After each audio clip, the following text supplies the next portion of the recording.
Tervetuloa videon pariin. Minä olen Marko Alaturkia ja nyt valmistetaan tuikkukynttilä, tuoksu tuikkukynttilä puristamalla.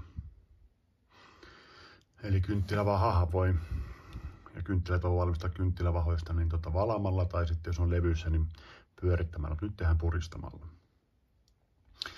Ja mikä tämän puristamisen etu on, niin kun tehdään pieniä määriä,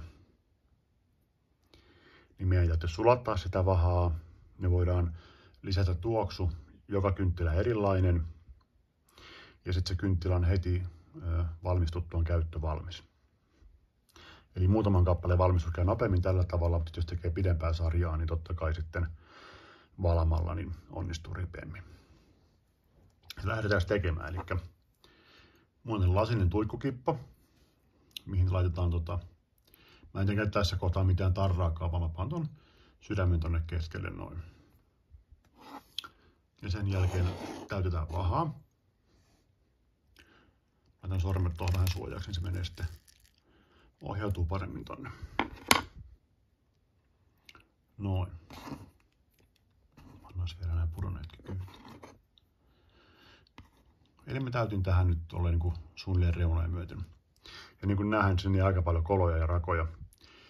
Ja näinkin kynttilän voi sytyttää, mutta se välttämättä ei pala kovin hyvin, koska se saattaa käydä, että se lanka palaa äkkiä loppuun ja toi vaha ei sulama ympäriltä.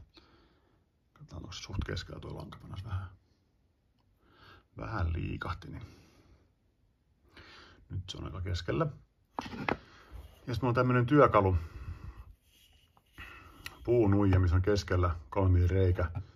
Ja tässä on nyt karnapaavahaa päällä, että sen takia, että toi ei tartu niin tuo paha, mutta tämmöisestä tekee muovista tai sitten tosiaan puusta, niin homma hoituu. Ja nyt lähdetään siis puristamaan ensimmäinen puristus. Ja pannaan toi sydänlanka tonne reikään. Noin.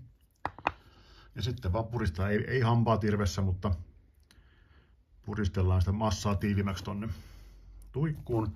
Sitten vähän pyöräytetään, niin se ei lähde sitten niin mukana tosta, tän nuijan mukana irti. Ja nyt me saatiin ton näköinen lopputulos. No sekin vähän heilahti, mutta on nyt melkein keskellä, niin voidaan jättää toi nyt tonne. Tässä kohteessa voi jo lisätä tuoksua, jos haluaa. Mutta mä oon pannut vasta sitten tossa joko ihan vikas täytös tai sitten vasta täytön jälkeen. Nyt täytetään vähän lisää uudestaan.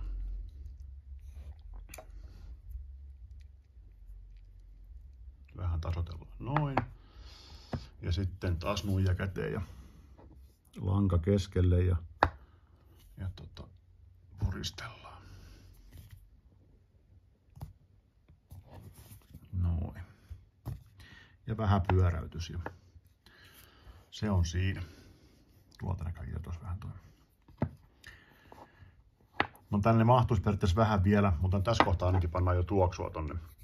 Mä panen tämmöistä Happy Heart, jotain aromaattista öljyä, mutta tosiaan tänne voi laittaa mitä vaan kynttilätuoksuja tai aromaattisia öljyjä. Ja riippuu sitten vähän tuoksun voimakkuudesta,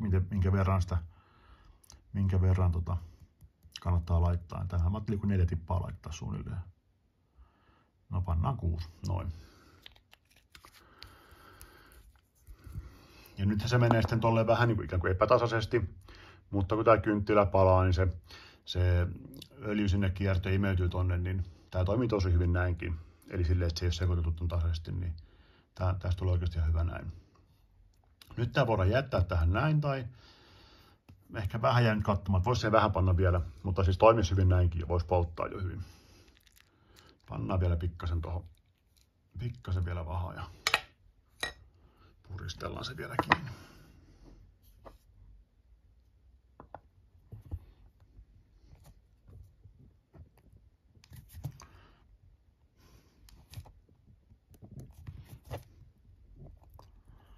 Nonni.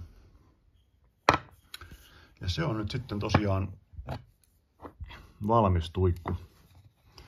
Ja kuten sanottu, niin nyt kun se tehdään tällä tavalla, eli sitä ei sulatella, niin sitä ei tarvitse myöskään jäähdytellä.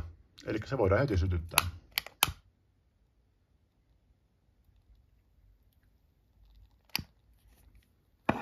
Noin. Siitä tulee hyvin tiivis paketti. Sinne jää vähän koloja ja se öljykin pääsee tuonne valahtelemaan. Mutta tää palaa jo tosi hienosti. Verrattuna siihen, että jos sitä ei yhtään purista, niin sen palaminen on erittäin epätodennäköistä. Mutta tää palaa oikealla langalla tosi iloisesti. Ja näitä vahoja, jos tämmöinen rupeaa kiinnostamaan, niin vahoja saa Suomesta useammastakin paikkaa. Mä oon hankkinut nämä pasterol.fi-nimisen verkkokaupan kautta. Oon saanut sieltä hyvää palvelua ja apua myöskin lankojen kanssa. Ja sain kuulla, että sinne on juuri tullut Vedon tuikkulankoja. Vedo on tosi erinomainen langanvalmistaja. Ja heidän hyviä lankoja on nyt tullut sinne saataville. Niitä on vaikea ollut saada, tuikkulankoja etenkin. Niin vedonlankoja muuten saa Suomesta kyllä, mutta tuikkulanka on ollut vaikea saada. Niin Pasterolista löytyy, ja samoin löytyy tätä soijavahvia mä tässä käytän. Ja tässä puristushammassa on syytä suosia pehmeitä vahoja, eli mielellään astia käyttöön tehtyjä vahoja. Niin kuin tässä tapauksessa on, olisi tämä nyt Kerasoin, mikä se on, en muista numeroa, mutta astia valuun tarkoitettu soijarouhe. Se on vaan pehmeämpää, niin se on helpompi myöskin painaa. Mutta voi kokeilla myöskin mehiläisvahasta ja muista, mutta mielellään mahdollisimman pehmeitä laatua. Ja sitten vaan aromaattisia öljyjä tai kynttilätuoksuja, niin sekä jos haluaa. Niin täällä se on helppo, kun jos tehdään sitten isompia satseja, niin se täytyy aina astiassa sekoittaa se öljykin sinne, niin se on se astia, sitten helposti vaatii putsaamista ja muuta, öljyä vaihtaa. Eli tässä voidaan tehdä yksittäin ja joka tuikku eri tuoksu, jos halutaan, niin tämmöiseen harrastekäyttöön onnistuu hienosti. Tämä nuija oli tosiaan tehty omenapuusta. Tietysti joku muovimateriaali olisi valmiiksi hyvä, että tässä on tuo vaha tuossa suojana estämässä sitten ettei tartu niin hirveästi vahaa tuohon kiinni. Ja nyt kun se on tosiaan vahattu, niin tää lähtee ihan sitten tällä tavalla putskliiniksi. Mutta näin me tehtiin vahamalla kuin puristamalla tuikkukynttilä ja tuoksun kanssa. Niin ei muuta kuin mukavia askarteluhetkiä ja hyviä tuoksuja. Kiitos, moi!